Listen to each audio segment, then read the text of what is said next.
You know, June is Mental Health Month, which also corresponds to the same month as Gay Pride Month. And of course, that isn't a problem per se, but a lot of people think that trans people, specifically speaking to trans people, are mentally ill, which I think they are. But the problem isn't the identity or the desire to be something other than you are. The problem is that people get resentful that you won't recognize them as being what they call normal. Like they want you to normalize them. They want you to validate them. And if you won't do that, like if you call a person sir instead of ma'am, they get violent and they go after people. I saw a YouTube clip where there was a large fat man wearing a wig and makeup and a dress, and somebody looked at him sideways, and he grabbed the person and started marching down the street angry and yelling. That's the mental illness. Even if you feel like trans people are not mentally ill, a lot of the behavior of trans people is mentally ill. So if you're sitting at home knitting or doing something on your own, then I don't care if you identify as trans, if you identify as gay, whatever. People don't have problems with your identity. They have problems with people that continuously want validation from people that will never give it. It's just that simple.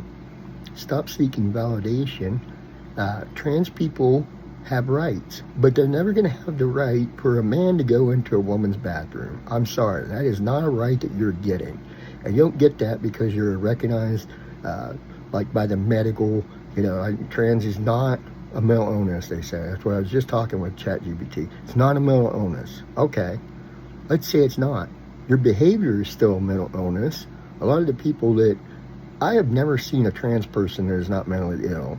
I'm not saying that there are not mentally ill trans people out there, but the people representing them online are doing performative nonsense. And one other question, if you're a man and you want to be a woman, why would you be grabbing someone and marching them down and angry and, like showing strength? Like, that's something a man would do. So if you're trying to be a woman, maybe try acting like a woman. Maybe try acting like a lady, if that's what you want to be. Because a lot of trans men that I see that want to be women, they still act like men. And so it lends a lot of suspicion to a lot of us, myself included.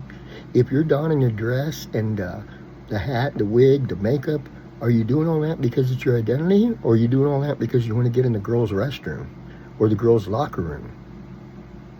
See, there you go. There's probably a lot of trans people out there that are just fine citizens. I have no problem with them. But when you start grabbing people like myself and dragging us because you want us to recognize that you're a woman, especially when you're not even behaving like a woman, then it's not going to happen. We're drawing line here. So you can identify as what you want. You should get equal rights, but you're not going to get all the rights you want because we're never going to allow certain things to happen. You're going to have to live with that. And stop seeking validation from people. Validate yourself. If you have confidence in who you are and your identity, you wouldn't be insecure about it, demanding everyone capitulate to that view. That is seeking validation. And your behavior is not excused, because even if you are trans, there's no big movement, okay? Not like people think. It's just individuals that want to start trouble. They want to make that. And they're the ones that are a problem, not even trans people. The people that are claiming to be trans that are out there, I don't think a lot of them are trans. Has anyone else ever thought of that? Maybe there's just a lot of people that want to get into kids' locker rooms or want to get into women's locker rooms, want to commit crimes. I saw on YouTube last night a guy was wearing a wig or dress, and they had captured him, ICE captured him. And when you take off the wig and the makeup and the dress, the person is like a gang member, like with full-on tattoos, like on their face. It's a method of disguise, and people are going to abuse it too. The only way that trans people, true trans people, as a group, is going to get away from being viewed as nutty is to put a stop to the nuttiness.